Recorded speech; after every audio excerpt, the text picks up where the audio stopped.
Bicuspid aortic valve is the most common congenital cardiac defect in adults, occurring in 1.3% of patients worldwide. Typically, the right and left cusps fuse, resulting in an anterior-posterior orientation to the valve. When viewed by three-dimensional echocardiography, we see the restricted opening this cusp fusion imposes on the aortic valve area.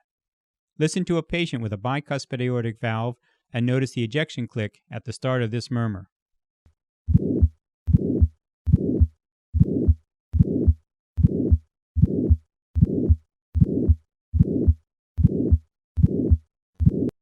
From a clinical standpoint, the hallmark of bicuspid aortic valve is a systolic ejection click. This physical finding on routine auscultation may be the first sign of the presence of bicuspid aortic valve in an asymptomatic patient.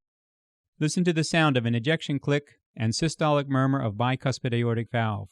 I will start with 3 normal beats, and then add the click, and finally the systolic murmur.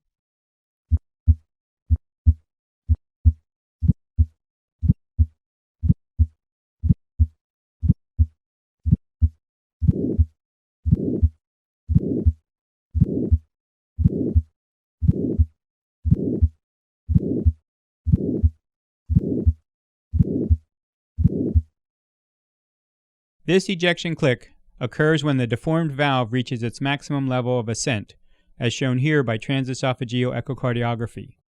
At that instant, the deformed valve causes an abrupt deceleration of the column of blood exiting the left ventricle, setting the entire cardiohemic system into vibration. These vibrations produce the ejection click. Listen once again to the ejection click and murmur of a bicuspid aortic valve.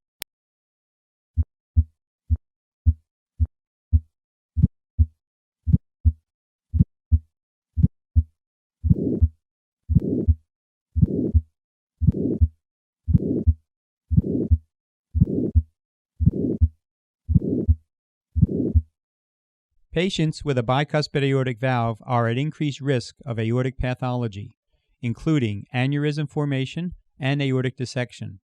In fact, the American College of Cardiology guidelines recommend that every patient with a bicuspid aortic valve have an assessment of their aortic sinuses, sinotubular junction, and ascending aorta by either two-dimensional echocardiography, MRI, or CT angiography.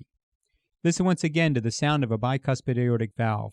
I will start with 3 normal beats, and then add the ejection click, and finally the murmur.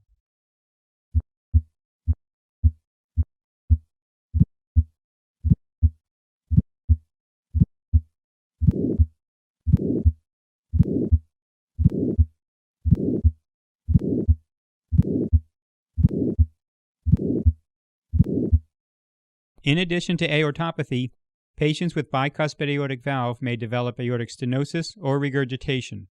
Despite these risks, 2 large series have recently confirmed that life expectancy in adults with bicuspid aortic valve is comparable to the general population.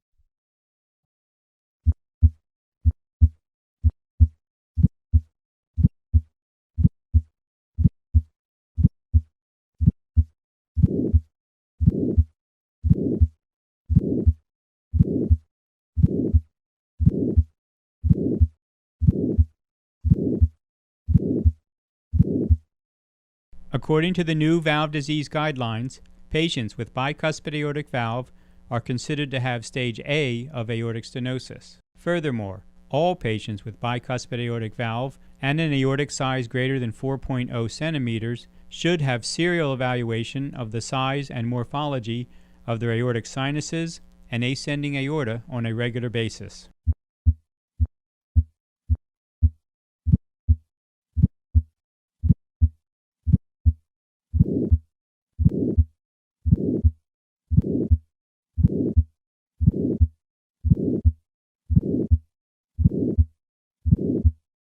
According to the American College of Cardiology guidelines, operative repair of the aortic sinuses or ascending aorta is recommended in patients with bicuspid aortic valve when the diameter of the aorta becomes greater than 5.5 centimeters.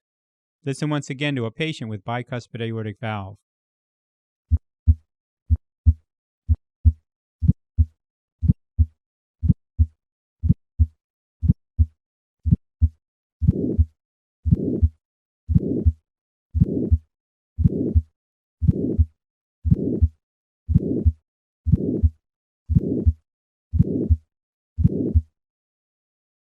In summary, patients with bicuspid aortic valve are at risk of developing aortopathy as well as aortic stenosis or regurgitation.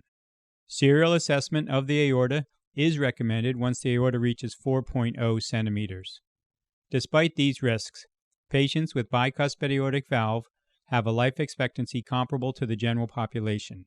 Listen once again to a patient with a bicuspid aortic valve.